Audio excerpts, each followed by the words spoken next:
Okay, so we are now recording. Hi, this is Lisa Anderson, and this is the November 2020 Northern Lights Sailing Club Zoom meeting. And we are here tonight, and we have a couple speakers. Well, I'm not going to get into that because I'm going to let Tom Matheson introduce them. Usually when we start out our Zoom meetings, or all of our meetings, we take the opportunity to talk about if we have any guests present. And we haven't had any guests present in the past, but I hear we have some guests on now. Are there any guests that have joined us that would like to unmute and introduce yourself to the group?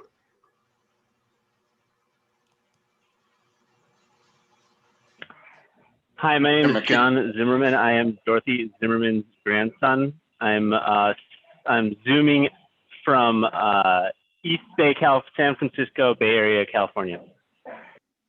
Welcome aboard. Nice to see you. Absolutely. Happy to. And Jim McKee, I've been part of your group in the fact that you have supported youth sailing resources in the past. And Dorothy has been joining part of the Edina Model Yacht Club. So it's been kind of fun correspondingly. And also with the addition of the Minnesota Sailing Alliance, Jim Herbert and I are good friends too. And so he's one of the guys that started that years ago. So thank you for the past. Anyone else that's joining us tonight that'd like to introduce? I'm Will Zimmerman. I'm Dorothy's other grandson and John's brother, and I am zooming in from New Hampshire.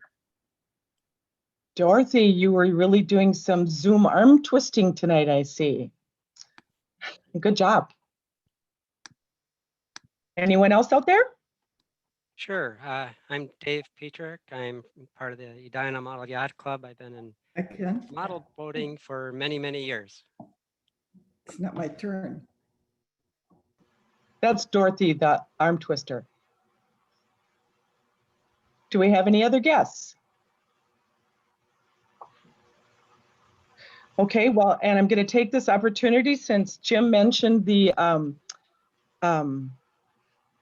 Minnesota Sailing Alliance, that I know they've been invited to join our club for the coming year. We are trying to produce Zoom meetings. This is all new to us, like it is to many, many people that are in the same situation, but we're trying to keep up some kind of a monthly meeting of interest to sailing folks and have a chance to at least see a little square of our sailing friends and keep safe and find something of interest. And one of the things that we did because we are not having actual sailing trips or things of planning of that nature, is we have reduced our 2021 dues to a mere $15.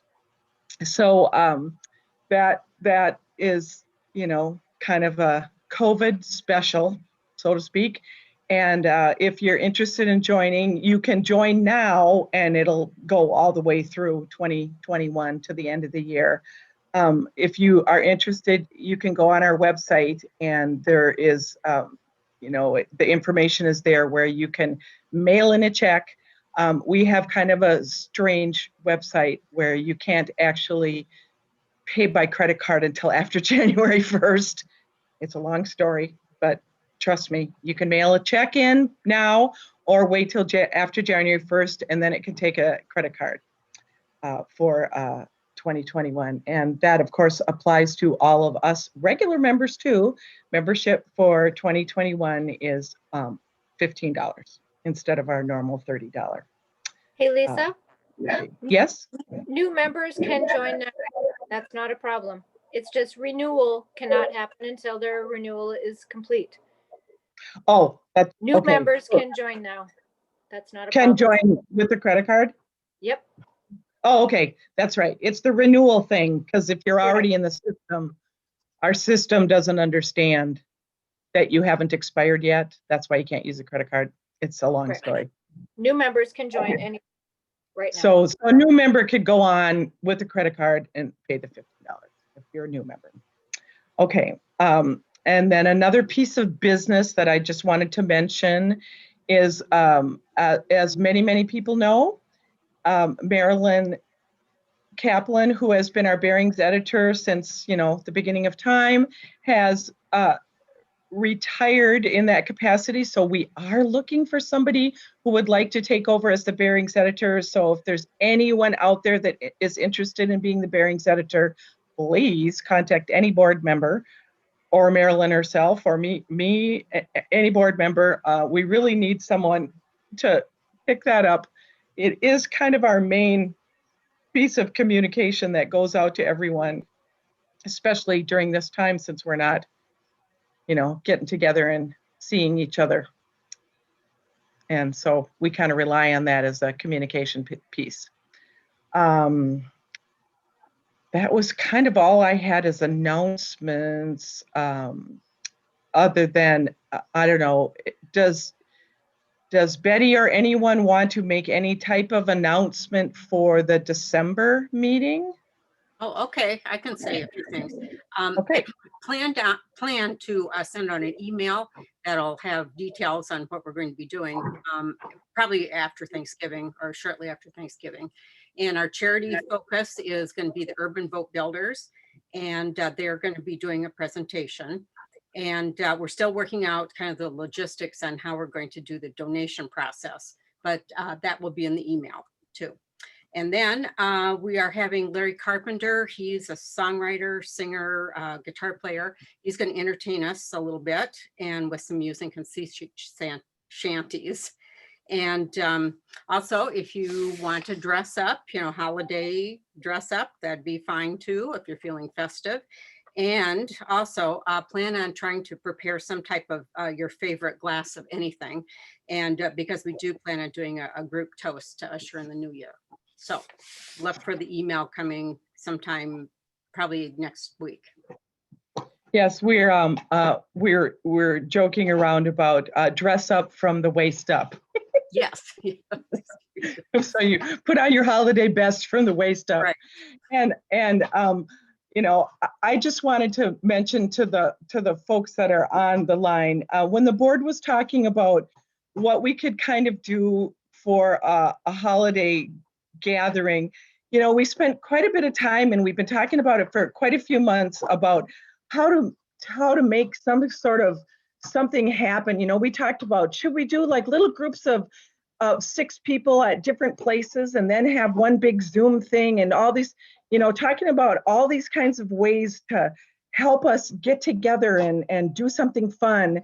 And then I don't even remember who said it. Somebody kind of said, you know what, why don't we just not make this about us, and let's just make it about helping other people, helping a charity or helping do, and the whole board kind of went, that just sounds way better. Let's just do that. So we just kind of gave up the idea of trying to plan some sort of a party for ourselves. And we wanted to choose some sort of boating, sailing related and, charity. And I just wanted to say, for me personally, with all the things that have happened in the inner city in the last, this year, I'm from South Minneapolis. So the things that have happened in the inner city have hit me pretty hard. My mom lives 2 blocks from Hennepin Lake. And, I really liked the idea of supporting an organization that really works towards supporting at-risk urban youth. So that's my 2 cents worth. And, I'm real happy with what we came up with.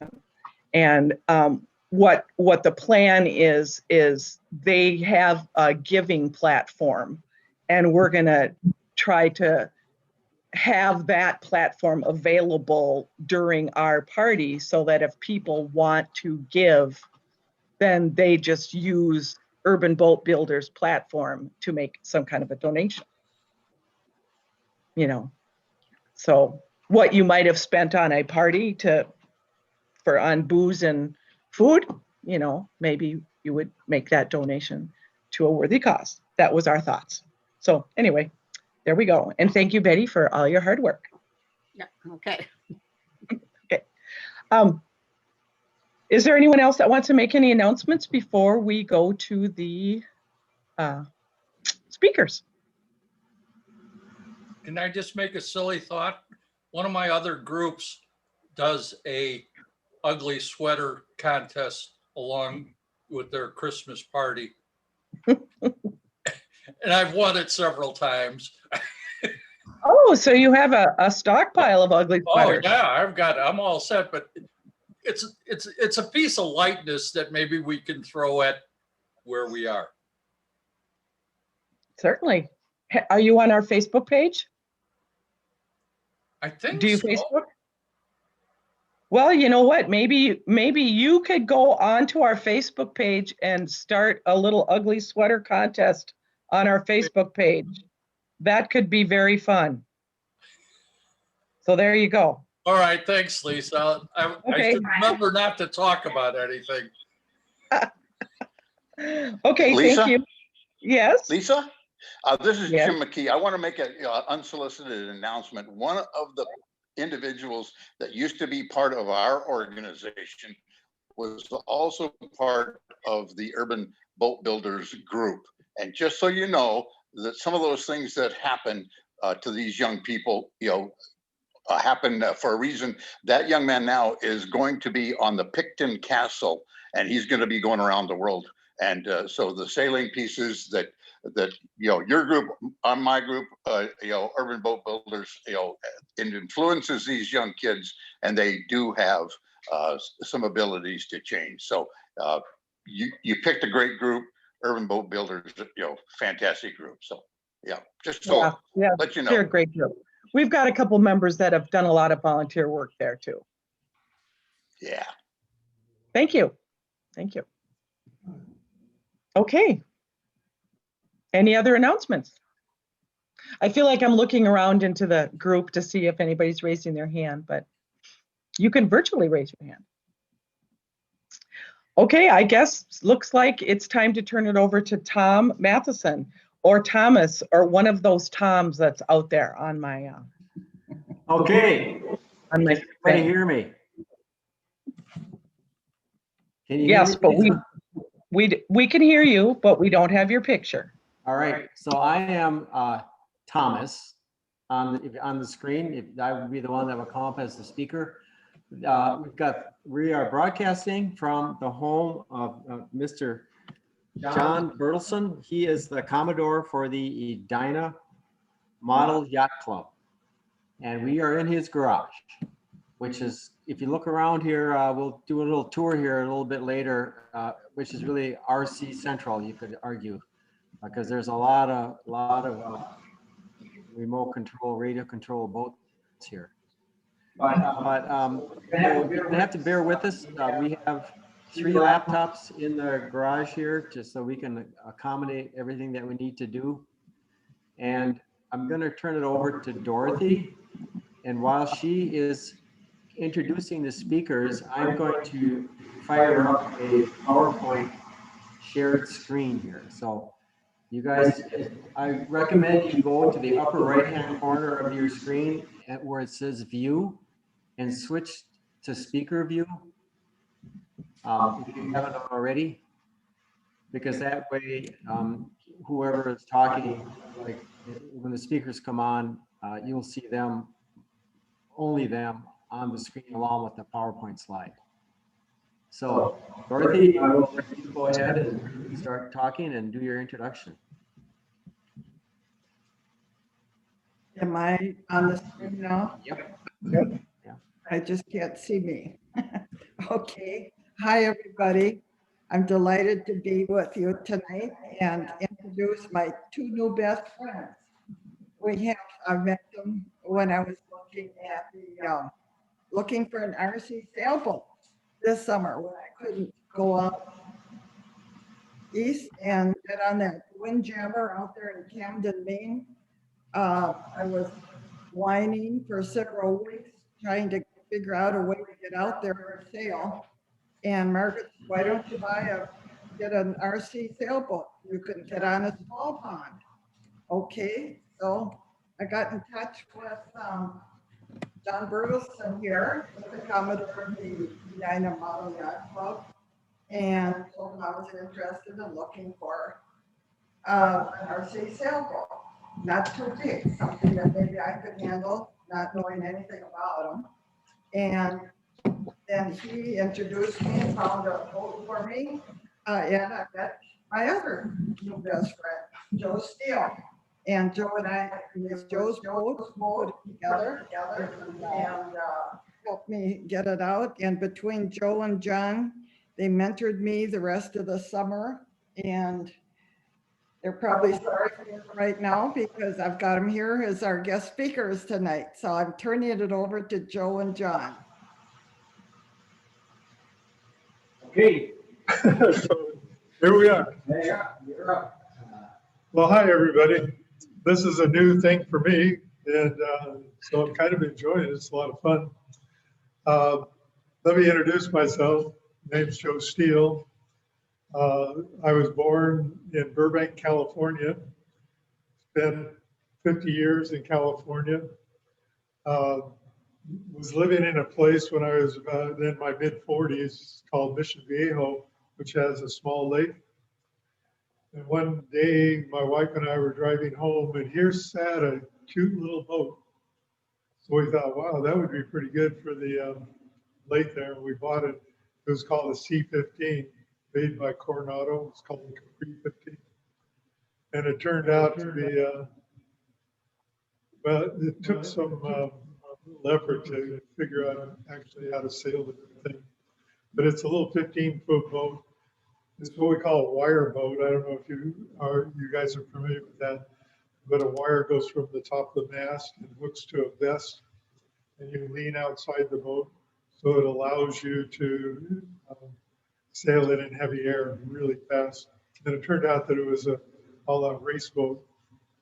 But then we were down at Dana Point, not too far from Mission Viejo, and I saw another cute little boat called the Day Sailor 2. So we bought that. That was a little bit bigger boat, could accommodate 4 people, and it was really nice out on the ocean. But my wife worked for a company called SDC, and there was one of her fellow employees there had a boat for sale that came with a yacht club membership. What a deal. I had no idea what it was, but it was bigger. So I bought it, and turns out to be a J24. No idea what a J24 was. But one of my customers says, "You got a J24? Well, we have a J24 club in Los Angeles. You got to get involved." So I did. I took that boat, made it race ready. We were all ready to go to our first race, and it got struck by lightning and burnt to the ground. Well, our sails, you know, they're made of mylar. We're just a big lump of. It's a sign. So actually, it didn't burn to the ground, but it makes a good story. There was a flash fire that destroyed the deck underneath. Evidently, we had left the cap off the outboard motor, and it filled with fumes. This is what the fire department is thinking. That when the lightning hit it, and lightning storms aren't very common in California, that it must have ignited the fumes in there, and it was a flash fire that just completely destroyed the boat. But good people up in LA found me a new boat. It was called Cool Breeze. It was out of Tahoe. If anybody knows where that is, it's a great lake there. So we bought it. We brought it to a race. I'm trying to remember where it was, Santa Barbara, and it qualified for the Worlds right off the trailer. That was a pretty cool thing. So I raced that quite a bit, and then another group of guys came to me and asked me if I would sponsor them. So I bought a second chain, which was called Fluid Ice, and that's the boat that went on to win the Worlds. But The picture you're seeing right now is in LA Harbor, which is a great sailing venue. And, you know, for you cruisers, I highly respect cruisers, but I've never been a cruiser. I've only done what I call, or what we call buoy racing, which is a pretty exciting thing. And the J24 at that time, which was in the mid 90s, was probably the most important race boat on the water. To date, there's been over 5,000 of them made, which is quite a lot of boats for a keelboat. Johnson, that designed the boat, actually made it as a day cruiser for his family. But racers found out that it was so easy to make go fast. And this is a one design boat. Most people that are familiar with one design means that they weigh the crew, the inventory of the boat is looked at. You have to have certain equipment. The sails are all measured before every race. The boat is weighed. The keel is measured. They have templates on the bottom of the keel. And all of this is in an effort to make it a driver's race, not a boat race. So everything is equal. And there in California at that time, it was very common to have over 100 boats on the start line, which was a fraction of what you saw in the last picture. Joe, I've got a question for you. Oh, thank goodness. Talking about the weight of the boat, how do you weigh the boat? Describe. So the people are weighed individually and can't total more than 887 pounds. 888, you got to get rid of a guy. And you always want to sail with 5, so it's not good if you sail with 4. The boat is actually put on a hoist and it's hung from a scale. Wow. So, And then each one of you are weighed individually? yeah, and most of the people weighing are ladies because they love to see all the crew members stripped down to their nothings to get underweight. Sometimes if we were 5 or 10 pounds overweight, we would do extreme things like diuretics, for instance. Like when we were in San Francisco, we all got in the steam bath, and then we'd run to the scale, back to the steam bath, over to the scale. Up in Santa Barbara, we were putting plastic bags over us and running up and down the stairs to try to lose weight to get underweight. Oh. And we always made weight, so we did pretty well. And that was fun. Well, it's part of the game, you know. This is a picture here of a fairly typical J24. You can see the number on it, 2806. That means that it was 1,806 boat built. Just 1,000 or 2,000? Excuse me, 2,000. Wow, thanks. Let me clean my glasses. 2,806 boats. So every boat had a unique number to it, which was the serial number of the boat. The boat I had was 4301, which was Cool Breeze, and 4305, which was, we called it by various names because we wanted to confuse the competitors. And you notice that most of these boats are white because you didn't want to stand out on the start line so that the judges could single you out. So we didn't have any distinguishing marks on the boat. We didn't even have a name on it or anything. It was just plain Jane. Because when you're out on the water, if something happens quickly, you don't want some way to quickly identify yourself. So Joe, this one here, just to show people that a J24 is a decent boat just for sailing, not racing, right? And, well, like I said, Johnson built it as a day sailor. Yeah. And it's great. It has room down below for, it has 2 berths, a sink, a bucket for the ladies. Oh, that got no chuckles. This is a picture. This is kind of an exciting race. This was called the North Americans, which was a race that people from Canada, Mexico, and the United States were invited to. And it was up at Biscayne Bay in Seattle. This was a light air start, and there we are, 4305, leading the pack, which was kind of exciting. We actually ended the regatta as high amateurs. This was a fleet of boats that all the professionals raced at. So, you know, we were, as amateurs, we were competing against a lot of professionals. The interesting thing about this race is that the day before it was blowing 30s, we actually approached the start line making way with 0 sails up.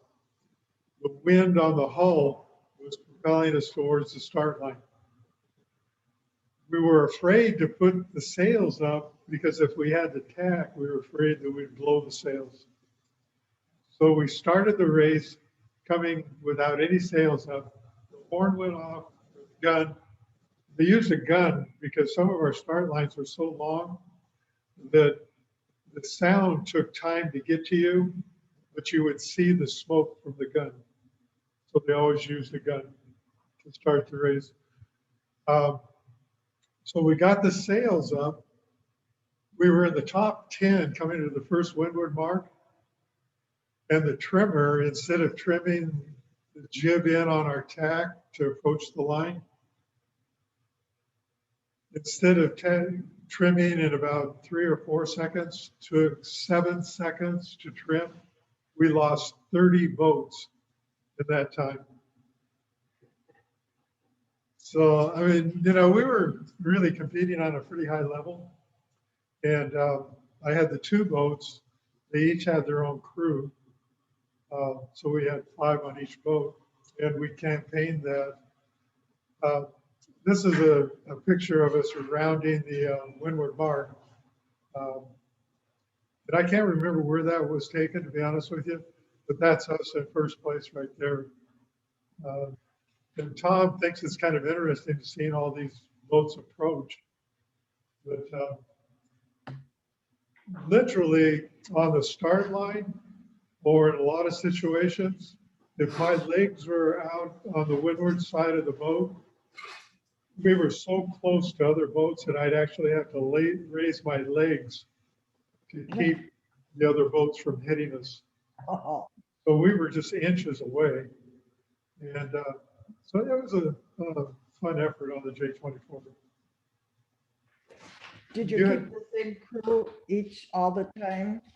Well, we were really fortunate. There's a sailing training class, which I highly recommend. It's called J-World. And any cruiser or any racer will learn a ton of information from going to J-World. Well, we were in Mission Viejo, which was just north of San Diego. And so often we got the J-World instructors to crew. Sorry, that was me. So yeah, we always had really good crew, but we didn't always have the same people. I would say 70% of the time we did. You had to keep them pretty much all the same size. I mean, if you replaced one person, you'd have to replace it with somebody that was the same size as the one that wasn't with you. Well, we had 887 pounds, however you wanted to distribute it. I had one race on Lake Minnetonka where I told them I weighed 205 pounds. I got on the scale, I weighed 230 pounds. Uh-oh. For 1 month, I didn't eat. So how many, did you keep track of how many races you won? No, you know, we just took one race at a time. But you won the world in Rochester, New York, right? Yeah, that's, you know, you got to imagine, these are, first of all, here in Minnetonka, I only know of one boat that ever attended the Worlds. In the J24 fleet, you had to qualify for the Worlds. We qualified in San Francisco. We had on the last windward leg of the last race, we had to pass 2 boats on the last leg. And it's a 1 mile leg. And the wind was blowing pretty good. But we went to the jib instead of staying with the Genoa, which was kind of a gamble. But we were kind of an in-between point. Halfway up, we passed 1 boat. We had 1 more boat to beat.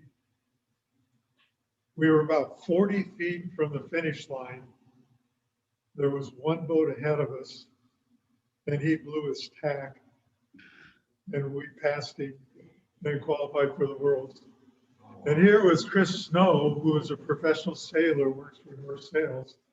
He's sitting at the yacht club making plans to go to Rochester to find out that we beat him. So it was kind of fun. So can you talk about this flag right here? Yeah, you know, Where this one is? these are one of the moments in your sailing career that you probably remember the most.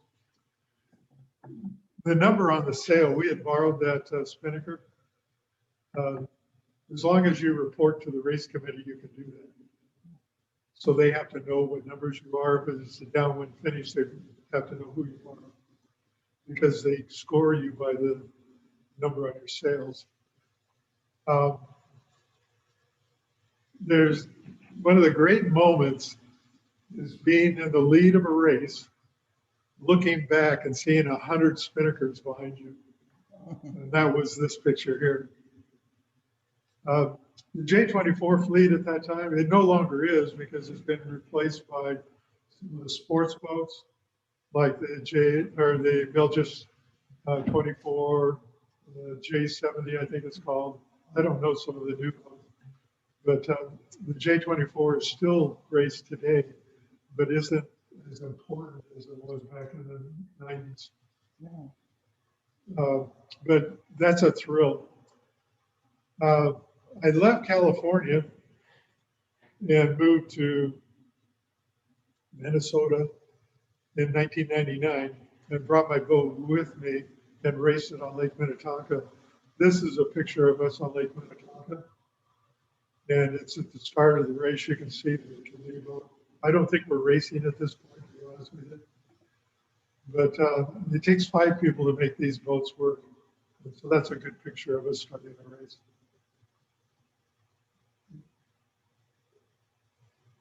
What's happening in this picture?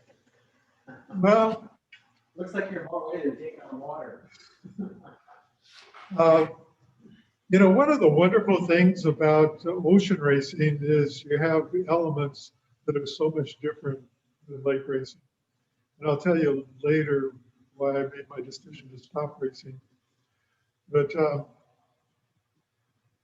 swells are really a fun thing. We were in Marina del Rey one time in a really competitive race, and we were ready to win the race. We needed 1 more leg because we had done some things that other people weren't doing, but they couldn't set the committee boat at the windward mark to finish the race. So it's unheard of to shorten a J24 race, and they did it at this situation. Think of a 2-story building. That's how high the swells were. A boat next to you, you wouldn't even see. Because if you were up here and it was down there, you couldn't even see them. And it was so much fun. At the start, we're going through these swells, again, 30 feet tall. And we're going, oh, you know, because you're going along with the swells. And our foredeck person is going, oh. He spent the entire race on the push pulpit throwing up. Oh, And we took off. A lot of people hadn't made preparations, but we had the heavy air. And that was quite the race. This particular one, that's a big swell on Lake Minnetonka, not 30 foot like on the ocean. And that's Larry Nessico. He did all the driving. I did all the trimming. And that's us racing. It just so happened the photographer caught us at a really good. So you were gonna say something about why you stopped racing? This kind of racing. Well, can't we leave that for last? This is gonna lead into. Oh, is this the lead in? Okay, Yeah. oh, I'm with you. So, oh, flying Scots. Okay, let's talk about that. This is a 19-foot boat that Larry Lessigo, who we saw in the last picture, he owned that boat and asked me if I would trim for him because I was a pretty good trimmer. And that's Larry and I screaming downwind with Spinnaker Flying Scot. The Flying Scot is a great boat. It has some problems. It doesn't it's filled with water. And I actually, what do you call it? Turtle on Medicine Lake. And it took us about an hour to get the boat back up and get the dog that torrential rain. It was not pleasant. But that's us leading the pack there on the that's upwind. The other one was downwind.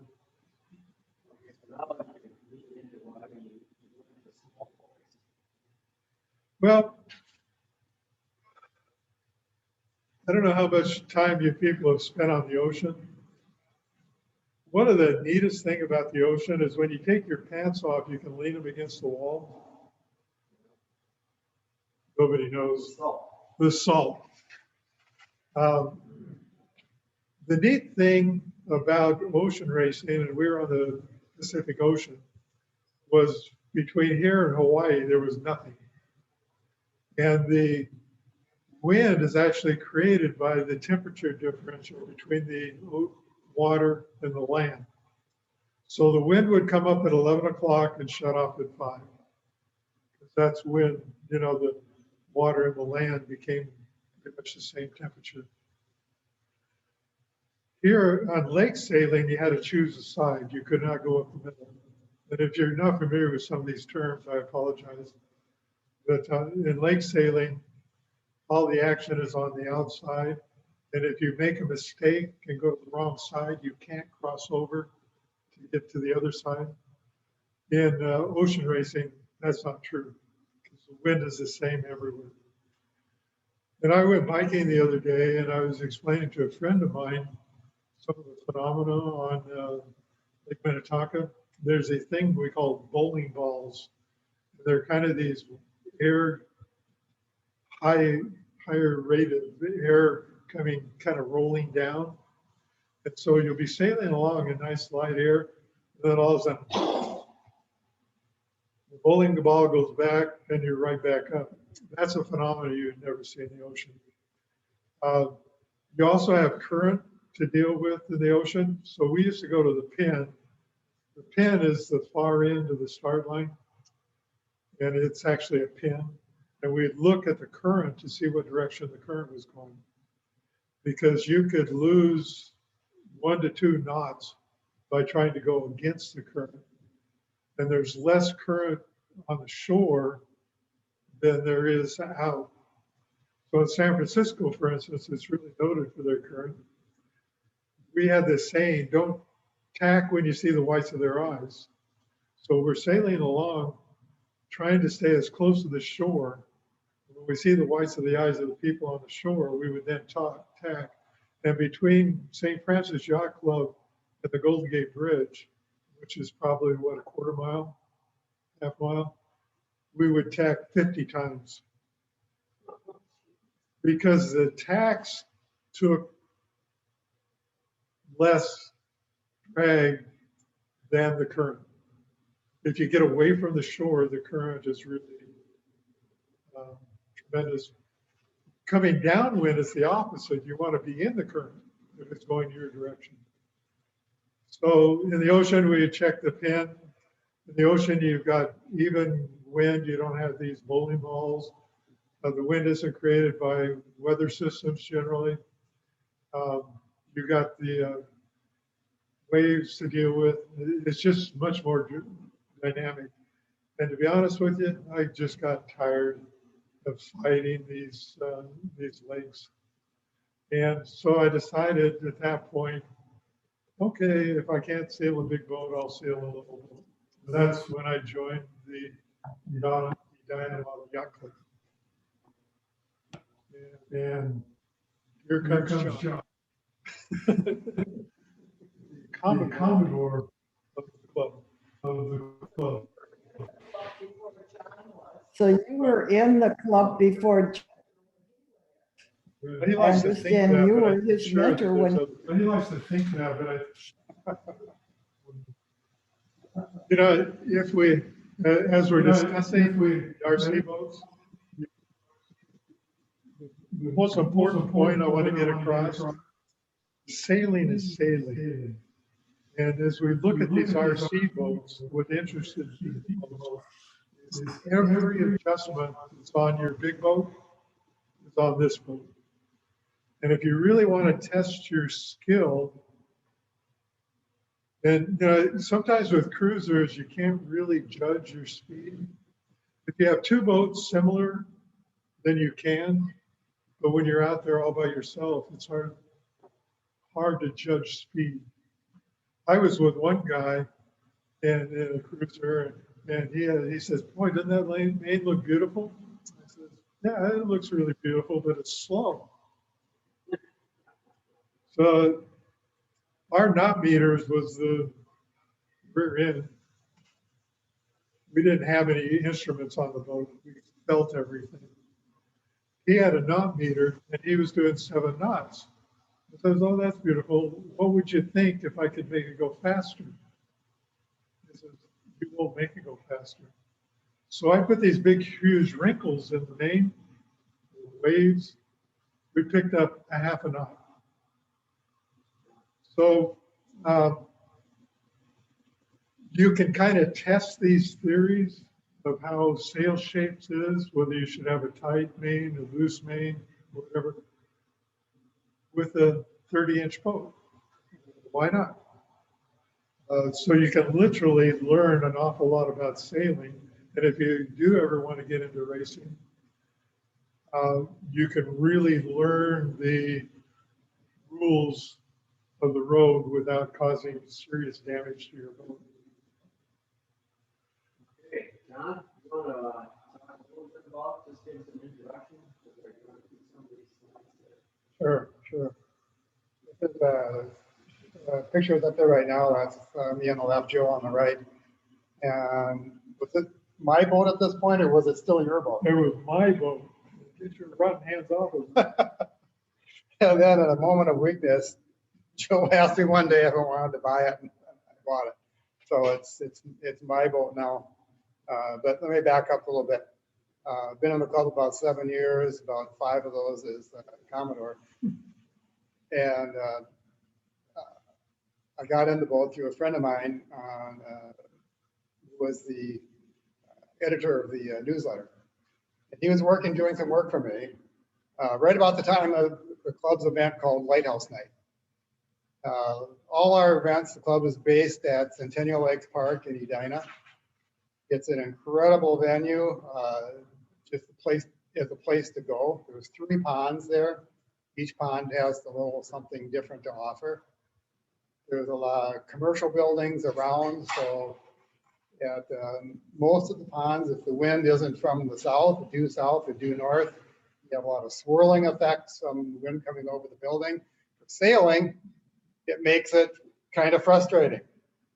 The club itself is a little of everything. So some of us are mainly into sailing, others are into just building. Some of us are into a little bit of both. Some like the fast electrics or pleasure kind of boats, all kinds of things. You can be in a little bit of everything. I've got a little bit of everything. Joe's into a little bit of everything.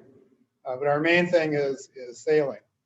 So the venue, swirling winds, can be frustrating for sailing, but it's just an incredibly beautiful place to be and to spend some time. This is the other big event the club has called the Parade of Boats. And some of these boats may not have ever been on the water. Like I say, there's some of the members, they're incredible, phenomenal builders, and just like to build the boats. This boat that's on the screen right now is built by probably the best builder in the club. It's a twin-masted schooner, weighs about 50 pounds, built from scratch. Paul always builds things from scratch. Joe, I think you told me you were there when he brought it to the pond for the first time. Brings it up to the pond, and Joe said his jaw just hit the sidewalk. Put it on the water, it sails perfect. He's just an unbelievable builder. I've got one of his boats here today, a little bit smaller, 25 pounds. But kind of lost where I'm going now, I think, of the pictures. So anyways, let's kind of concentrate on the sailboats here. That picture is what we call a big boat event. Now the boat in the foreground is, it's called the Mighty Mary. That was the one that was one with picture with Joe and I. And it's off to my left. I'll probably show you that here too. That's not. Yep. Is that it? No. Oh, it's not. That's the J boat. Pardon me. The club used to have pretty much one or two larger boats, and all of a sudden the boats got popular, and so a bunch of guys bought some of the bigger boats. There's quite a few different kinds. We had a big boat event. That's what you're looking at there. Most of our boats are in the 1 meter size, roughly 3 feet, 1 meter long. There's a Mighty Mary. And in general, that's what you'll see on the water, although there are plenty of other types and sizes of boats. Mighty Mary is about 55 pounds, about 8 foot tall. At the mast, top of the mast, down to the bottom. The keel that you're seeing there, down below the hull, is about 45 pounds. And it's an international A class. Not real popular in a lot of places. They have a group in San Diego that sail these boats. I think they're pretty popular in England and Australia. The hull came from Australia originally. The boat was originally built in Windsor, Canada. Joe was just telling me the story of he bought it and drove nonstop to Windsor, nonstop back, and put it on the water in Centennial Lakes immediately. It's a phenomenal boat to sail. It's hard to imagine, much less describe, how different it is to sail a boat like this that's 55 pounds versus one that's in the 5 to 8 pound category, which is a lot of them.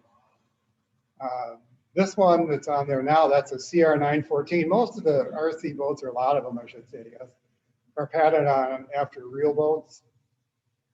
A lot of them, of course, went for the America's Cup, and they're patterned after those boats.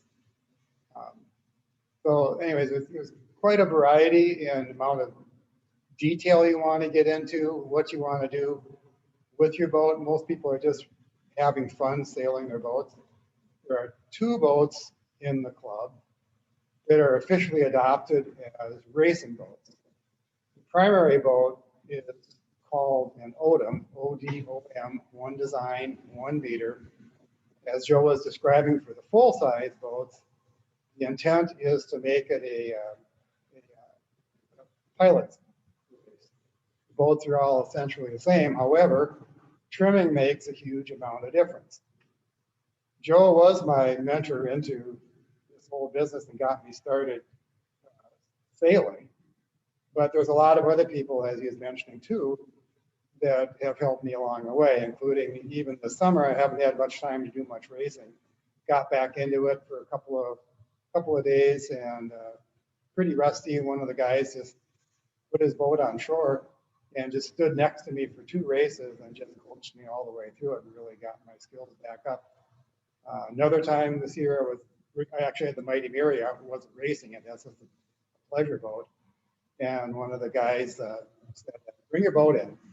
Brought it in and completely reset the sails for me. It was so much faster when we got done. Yeah, you're looking down the hatch here, and this is a single arm servo. You see the white arm that's down there that attaches to a servo, which is just a pin that that the arm connects to, and it just turns one way or the other. So that white arm that you see sort of at 7 o'clock will rotate back to about 5 o'clock. As that moves, there's a line connected to the end that's hidden by the hull or by the deck, and those lines connect to the sails. The sails go in and out together. The main and the jib go in and out together and work off that one servo arm. There's another servo in the boat, a little smaller, that runs the rudder. And that's it. There's just 2 channels to running a sailboat. And so it's fairly simple that way. There's not a lot to learn with different types of controls. This is I try to get some slides to Tom that gave you a flavor for the club. This is a Captain Jack Sparrow impersonator who we have come to our parade of boats in June. And we get a pretty good sized crowd. There'll be a picture coming up of part of the crowd that comes to watch that show for us every year. This is one of the shots at the South Pond at Centennial Lakes. I believe, and I can't tell those are Odoms or the dragon boats. Anyways, that gives you a good idea of the Odoms. I've got these slides in here. Okay. You guys want to talk about tactics here? How often is it All the time. Yeah, I've repaired 2 or 3 boats from collisions. But instead of costing $3,000, it costs some super glue and some tape. One of the things I really like about sailboat racing, RC sailboat racing, is that there's just so much to learn. And as Joe was saying, it's a lot easier to learn with these boats than I can imagine it would be with a full-size boat. I distinctly remember the first time I went out with the Odom racers. And then if you come down, anybody comes down to the pond, I've done this many times, they want to know about how you sail these things. And in about 20 minutes or so, you can get people sailing these boats and they're doing just fine. I mean, they're having a good time. The boat's sailing consistently. And you get to thinking, I'm doing a pretty good job. You think that until you get out with the racers. And I remember my first race, I was trying to get out of the middle of the pond. The other guys were headed to their cars. You know, I mean, I was so far off everything. It was ridiculous. And sometimes you get a day like that even now, once you've been doing it for a while. But there's just so much to learn. And I think as Joe also said, the rules are the same for RC boats. The rule book, in fact, is the same for RC sailboats as it is for full-size sailboats.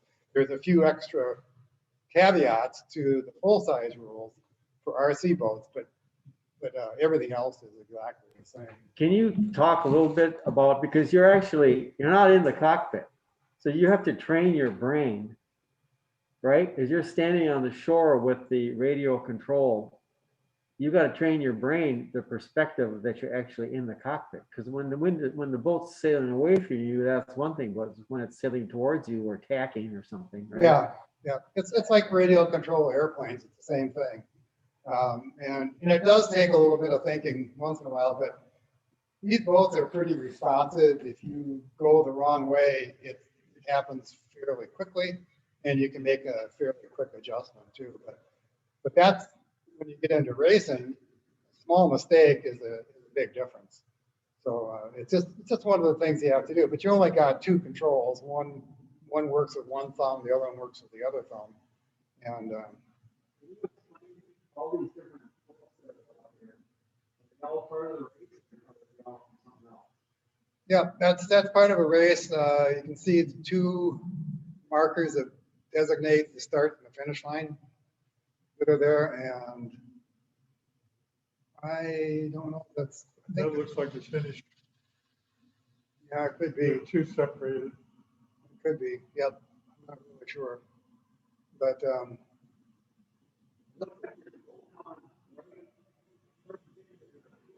I think this is a start. Everyone's pretty close together. Oh, okay. I think that's a start. Just, by looking at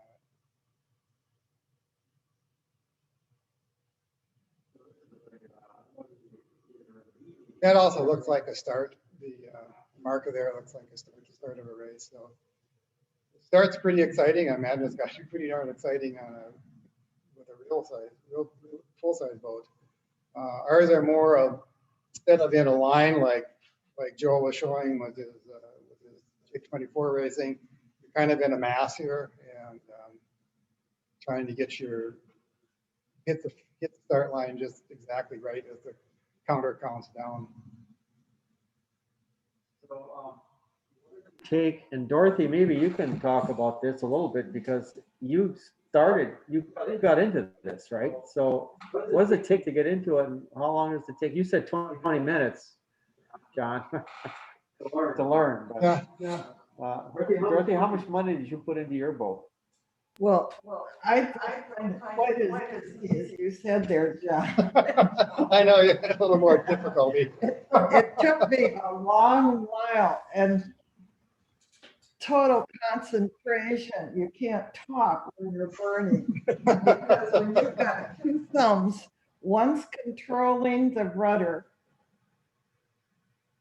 horizontally and the sail is vertically. Then when you're trying to figure out if the rudder should or the sail should be, how on earth am I doing it pretty soon? Both my thumbs were going the same direction, up and down, sideways. Now that took a long time, and I don't think I've been sailing a long time, and why I could figure out a boat. But then it was either Joe or John when they said, think of the rudder as the tiller on the boat. Okay, you spoke the magic word because my first sailing was on a day sailor with a tiller. I still, most of my life has been with sailing with a tiller. I still like to sail the best on the North River up on Lake Superior, which is a catch, 35, 36 foot, and it has the tiller.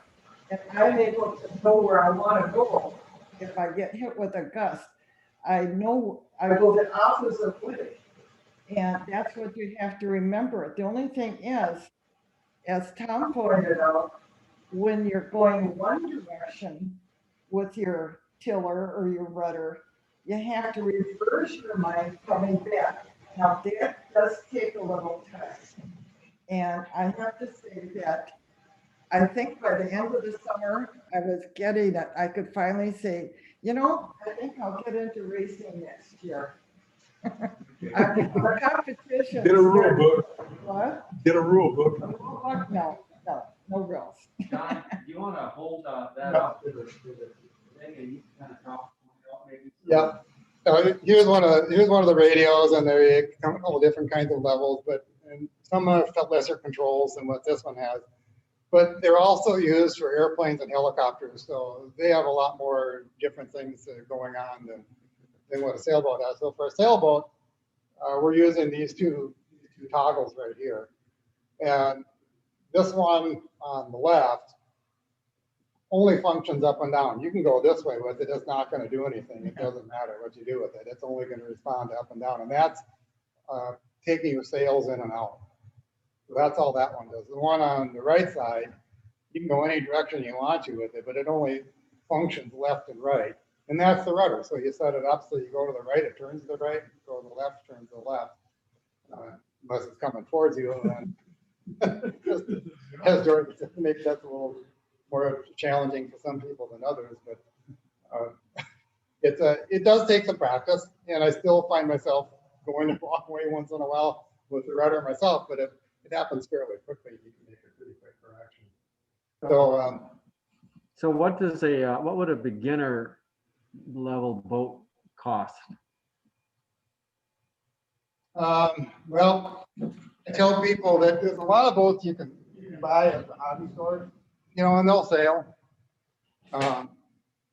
Two of the hottest boats around are in response to RC clubs, RC sailing clubs around the world having a similar problem of trying to get new people interested in the hobby, and then you get into the cost.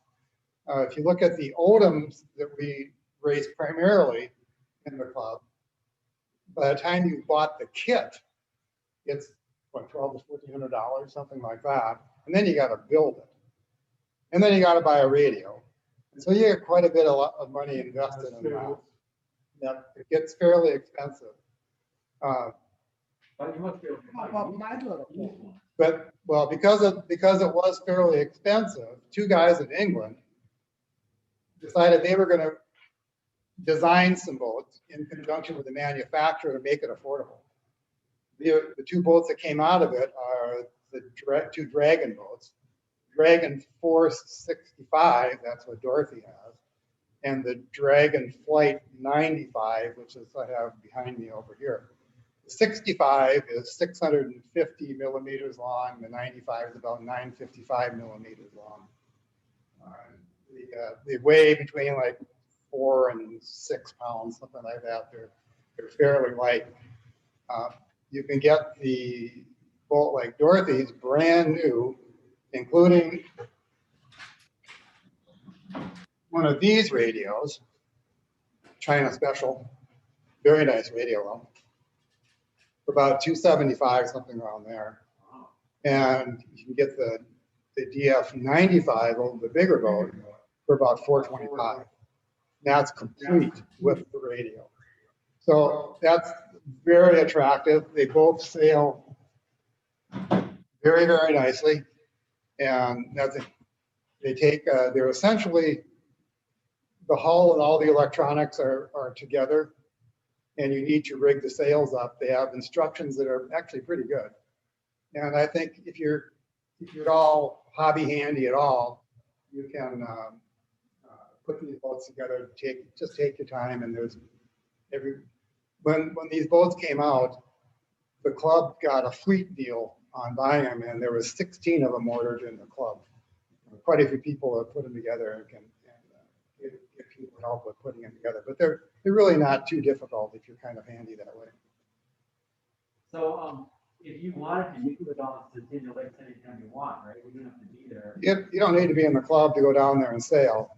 But let's say that you're interested in racing. So now you've got to get into one of the two boats that are raced by the club. The Odom is raced a lot by the club. And because of the Dragon boats, the price on just about every other RC boat around fell dramatically.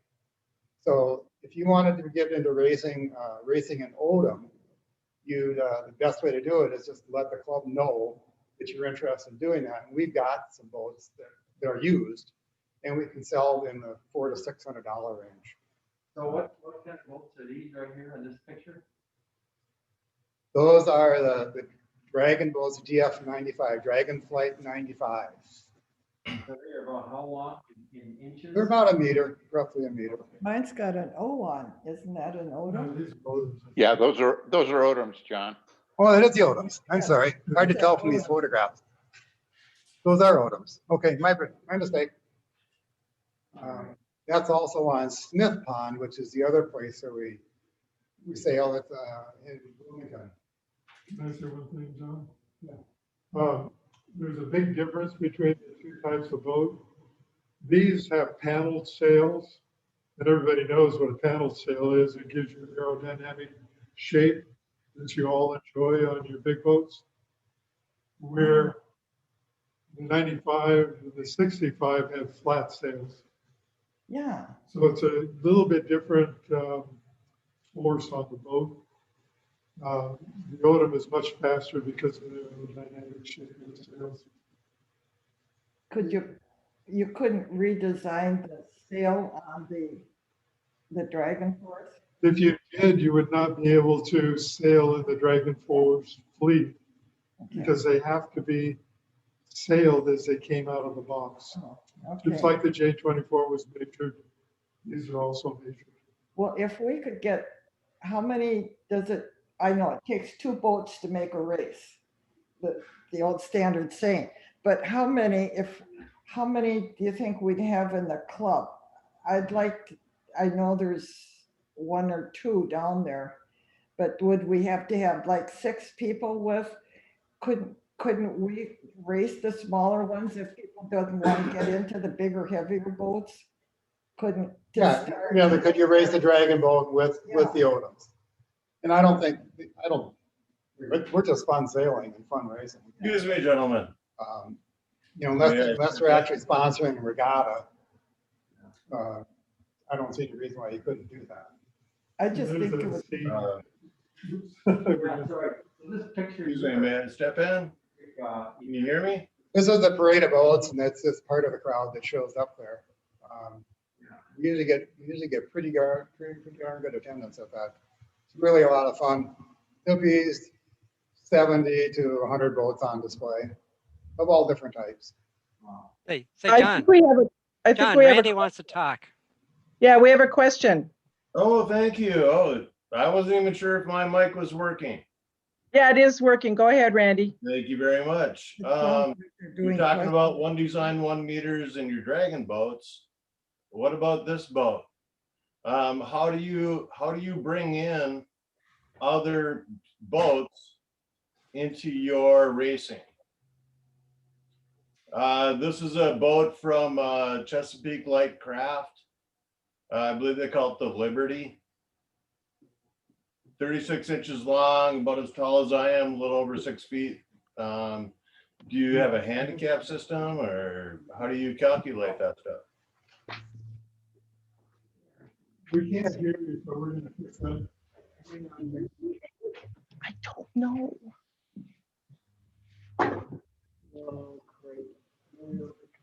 You have this mute. Yeah, no, you're not. Am I visible? Lisa, did you hear the question, Lisa? Or Randy, can you say your question again? How do you bring in other boats besides the one design, 1 meter or the dragon boat? Obviously, those are one design boats. This is a boat that is different than that. Can I come and Bring bring? them into race?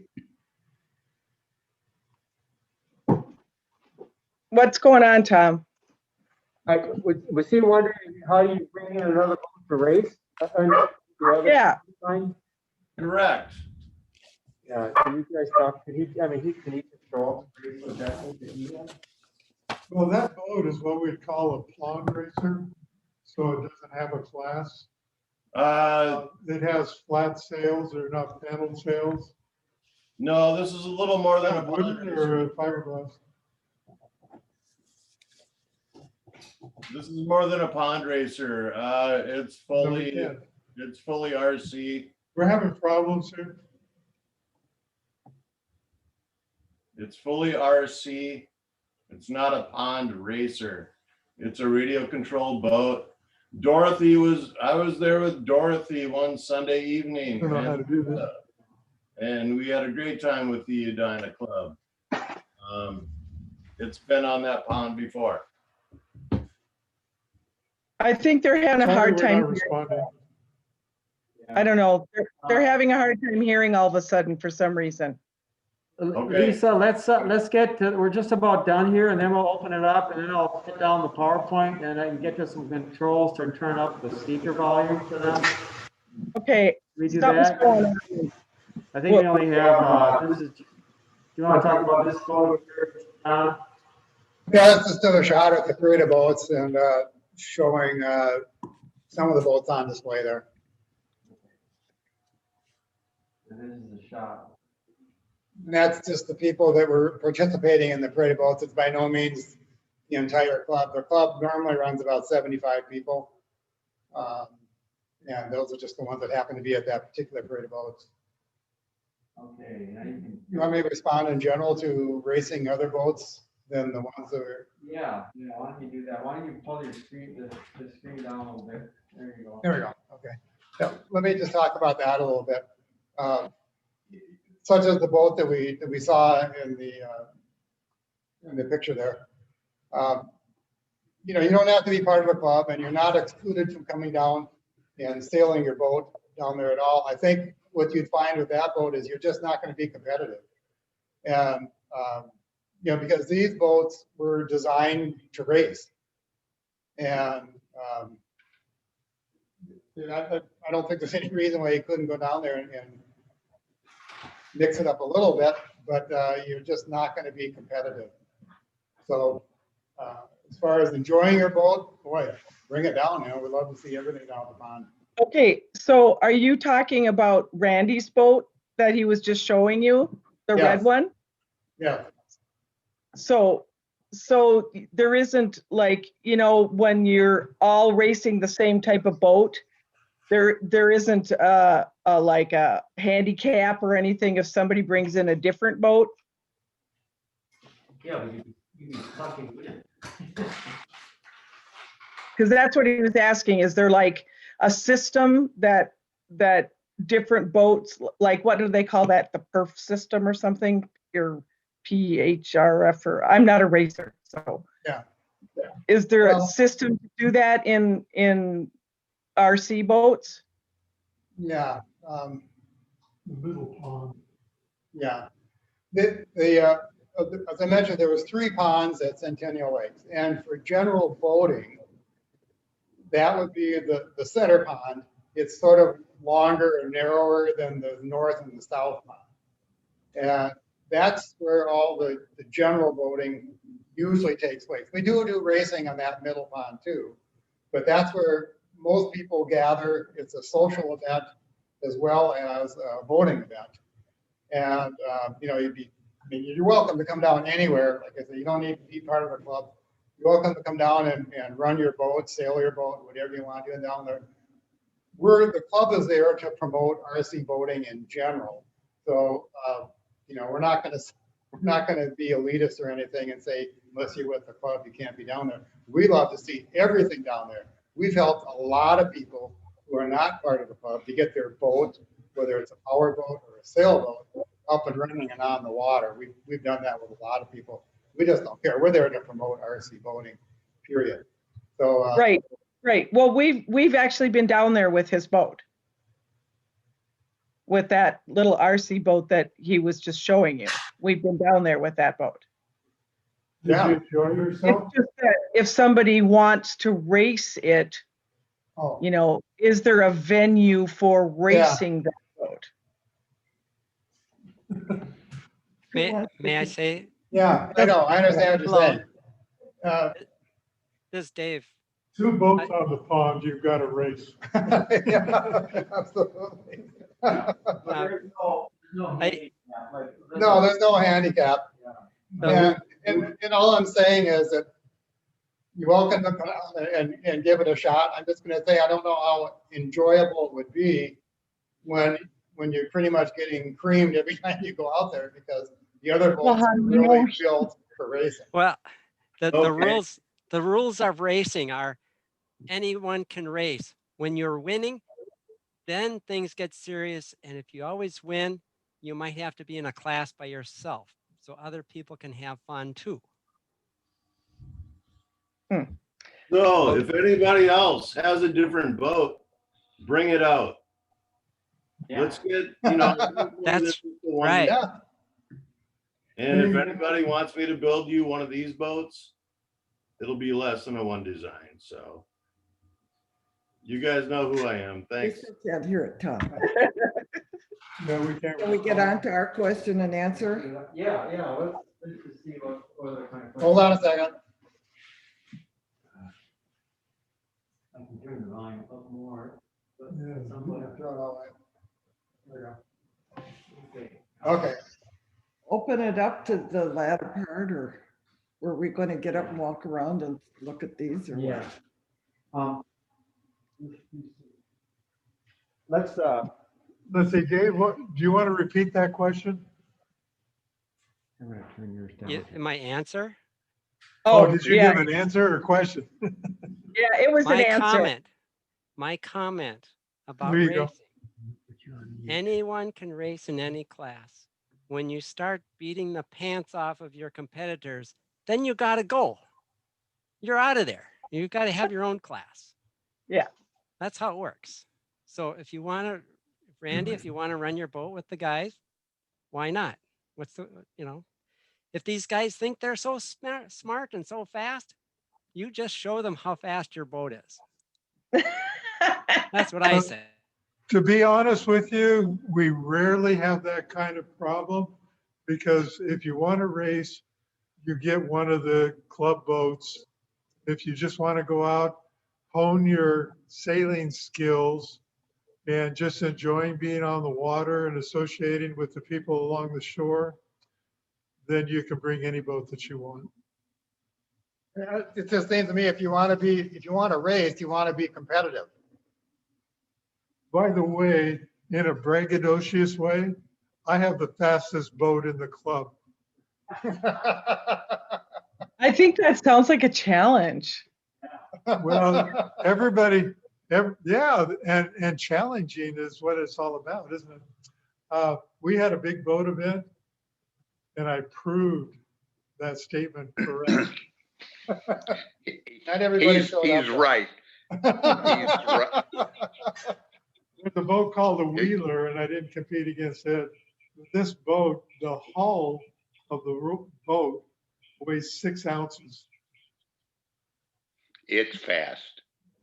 And it's it was made by a guy that makes the best racing hulls in RC world. He's now retired, and it's hard to get his hulls. But it's called a 10 Raider, which is another class of boat. And you're right. The other day I was on the middle pond, and I said, you know, I'm not going to bring this boat back because I embarrassed everybody on the pond.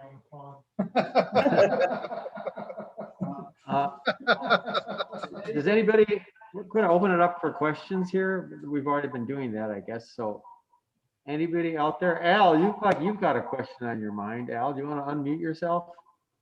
I see you leaning forward.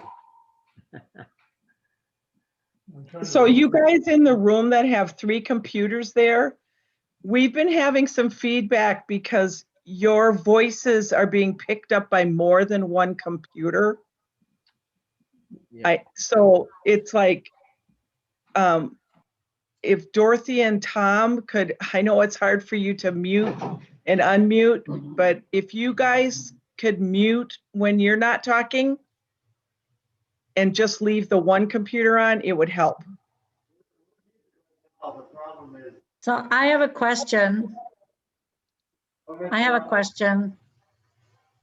Go Can I ahead. ask one? Marilyn has a question. How do you set the course for your RC races? For Where- example, on Sundays? Are you familiar with big boat racing? Yes. Well, we do buoy racing, which was just strictly windward leeward. Uh-huh.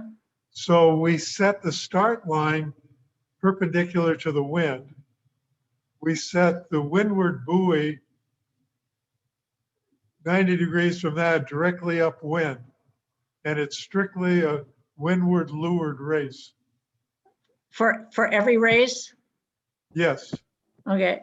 We don't do train. How do you physically get them out there? Do you use a paddle boat, or how do you get the markers out in the middle of that pond? 2 different ways. At Smith Pond, they're set out permanently. And one of the racers brings his boat out there, and they set them at the beginning of the season and take them out at the end of the season, and might adjust them during the season if there's a particularly heavy wind that will blow them around a little bit. Other than that, those are permanent installations at Smith Park. At Centennial Lakes, we don't like to leave them in because it's more of a showcase kind of a park. And on those locations, we have 2 kinds of buoys. We have one set that we can deploy from a boat that we have stored at the park.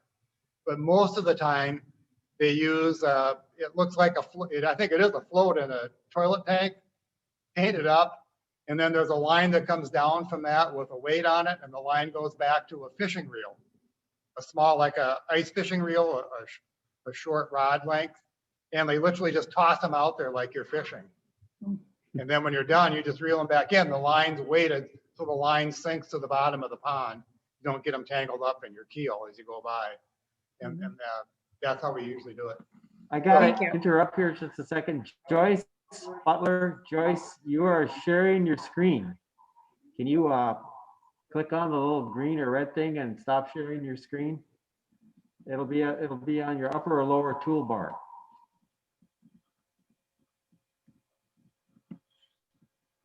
There, thank you.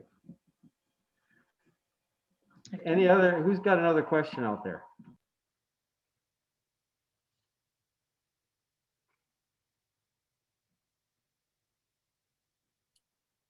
Yeah, hello? Go ahead. This Paul. Hi, Paul.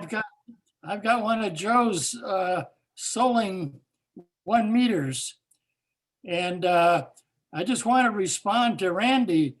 I haven't gotten around to racing yet, but I would have no compunction just finding another boat, whether it's bigger or smaller, and seeing how close I could come to him.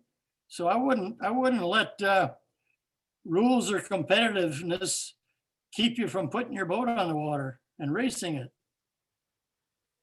Hey Well, guys. Hey guys, this is Randy. if I can reply to this, the last comment. Well, the Soling that you have is the most popular RC boat on the market. It is an absolutely fantastic boat and one of the best boats to sail. But again, it has flat sails. Hang on to that Soling. It's a valuable boat. So I may reply now? Yep. Thank you. Number one, yeah, I'm not afraid to put my boat on the water.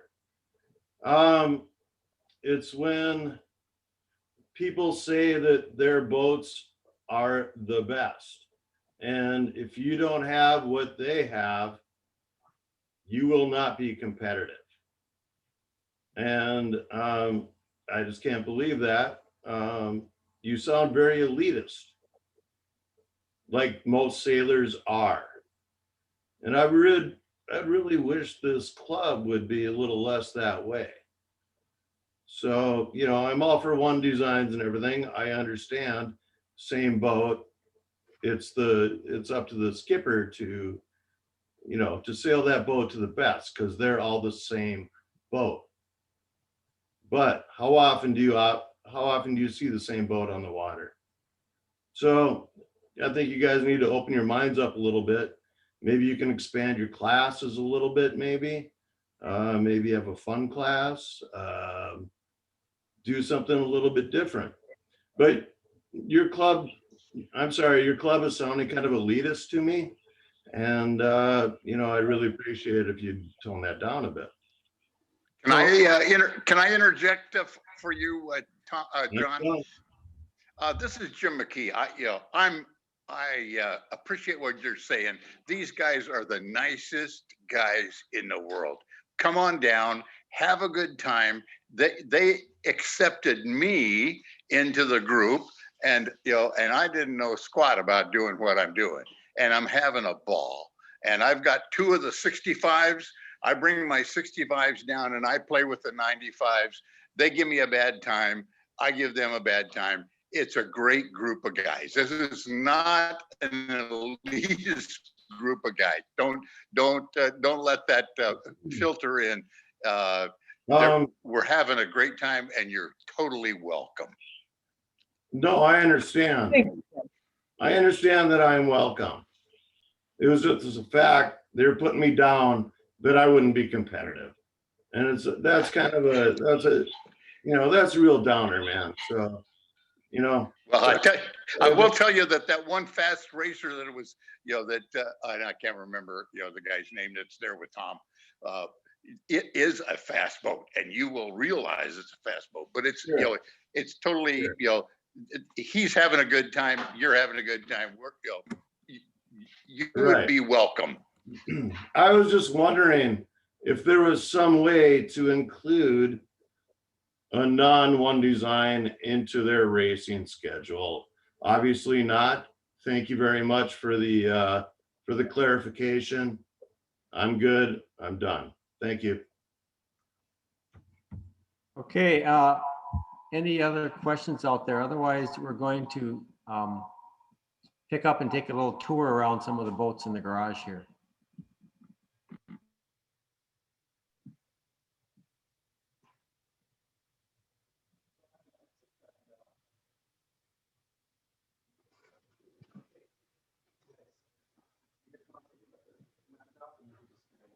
I have a question about the ocean racing.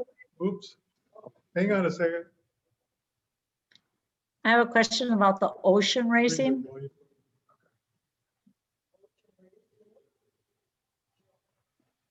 For Tom.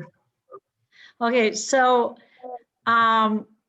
we chartered a boat out of San Diego and out of San Diego Harbor.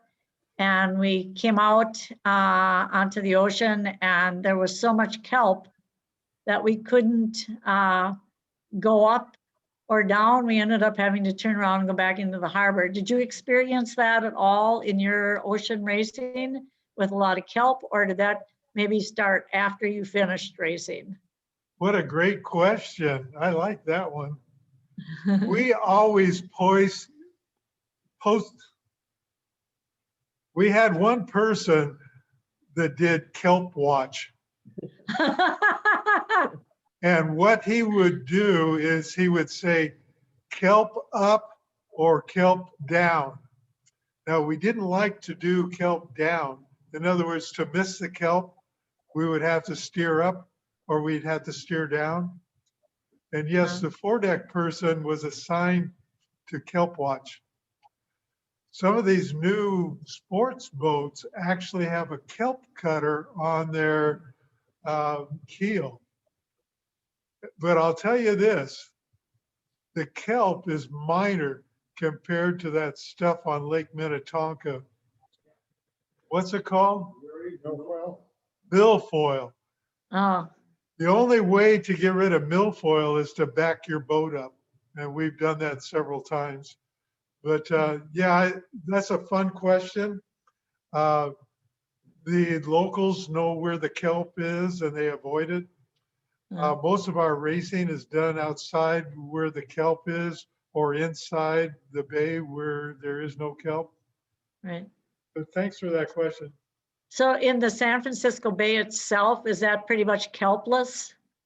Is that without? You know, racing in San Francisco is quite an experience. There's only good racing 6 months out of the year. And we've had winds so heavy that we could hardly walk along the dock. The main problem in San Francisco is big boats, because when a freighter comes in, he doesn't care if there's a race going on or not. And the other is the tide. And what we did when we qualified for the Worlds especially, is there's a little shack just south of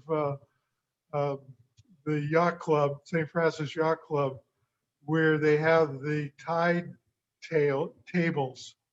And we would write the tide tables and time on the inside of our transom, because we had one race where the tide was so bad that we had to throw the anchor out to keep going away from the start line.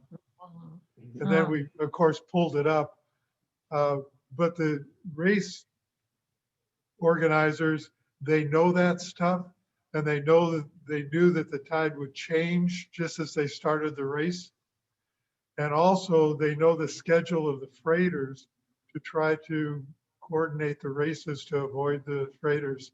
We took a freighter at his transom one time, and I'll tell you what, that's a wake you don't want to go through too many times. We went to watch America's Cup when it was in San Francisco Bay. And of course, that's a all different ballgame for sailing. But how do they deal with the tides and the currents when they're setting the course for the America's Cup? Well, that's called a stadium race. Mhm. So you can watch it from shore as compared Right. to the old where they'd go out 2 or 3 miles. Um, You know, every crew has to deal with it. And they dealt with it exactly the same way we did. Now, those were cats. Yeah, they were foils, mostly foil boats, foil cats. Yeah. Yeah, See, all bets are off when you're foiling. yeah. I mean, how does that impact the currents? And is it the same as on like a monohull boat? Well, you know, all of these elements have to be taken in consideration. You have to have a lot of really smart people on board that can do real-time analysis of these things. And of course, those guys have computers and all kinds of stuff Right. going on. So yeah, they deal with the same elements that we did.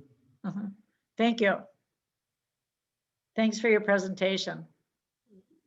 It was a pleasure. Any other questions out there?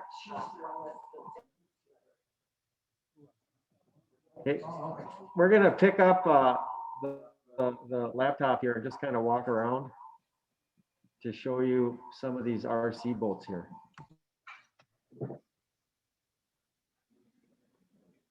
Okay. We're not getting video though.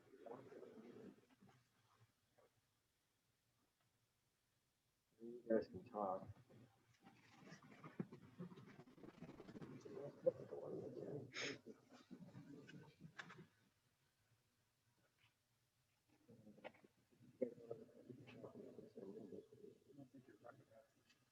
No.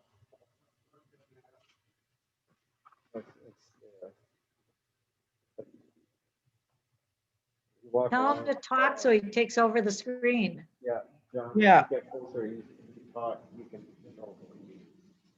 Yeah. Yeah, just talk about this. Oh, okay. That must be what it is. Oh, there we go. Yeah, this is the mighty Mary. We're not hearing the talking if somebody's talking. Yeah, you go ahead and talk, John. Okay.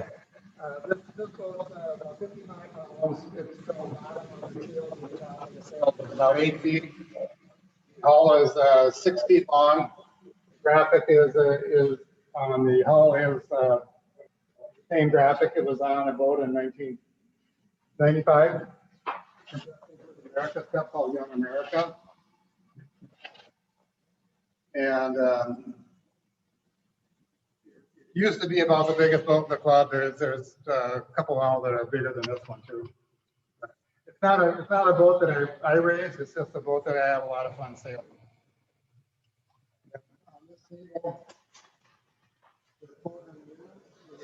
We're losing the audio. This boat on the end here is the older. This is a servo arm. These are the lines that go to the sails. They come around and come up here, connect to the boom.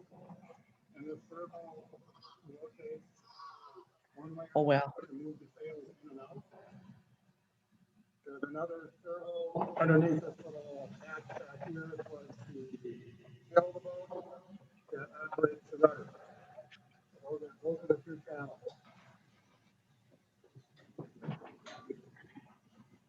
This boat is the Dragon 95. And it's the bigger brother to Dorothy's boat. It's on the end here. This boat is a boat called the Fairwind back in the 90s, and I call it the 57 Cherry. It's a great looking boat. It's a lot of fun to sail. It's not competitive with modern boats in terms of speed, but it's just a wonderful.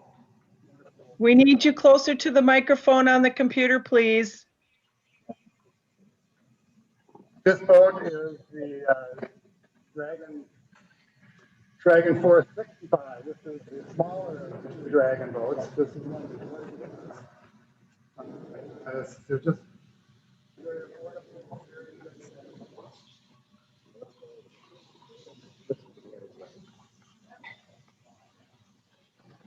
this boat is called a Marblehead. And it's a scratch built boat by all the probably the best one in the club. He builds these from scratch. He's actually built about 40 of these and he shipped them all over the country.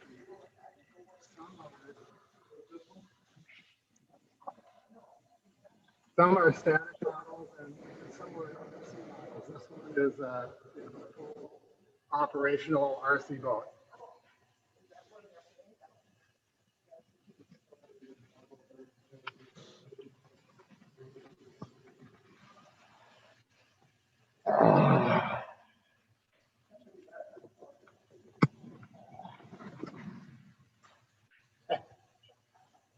All right, there. We're back. We see you, Tom. So I think that's the end of the program, I think, guys.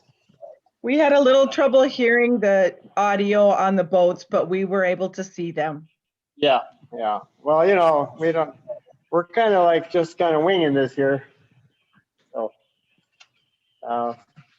unless anybody else has any other questions, we should give a round of applause to our speakers here. Dorothy, I'm holding the computer. Thanks for having us. Yeah, and thanks, John, for hosting tonight. That was great. You got a really nice drawing here. I wish mine was as well organized. Okay. And we're signing off, and we'll see everybody at the holiday event. Great presentation. Thank you. Thanks, everyone. Thank A few you. technical difficulties, but whatever. All right. See you in December. Stay safe, everyone. Bye-bye. Bye. Wear your mask.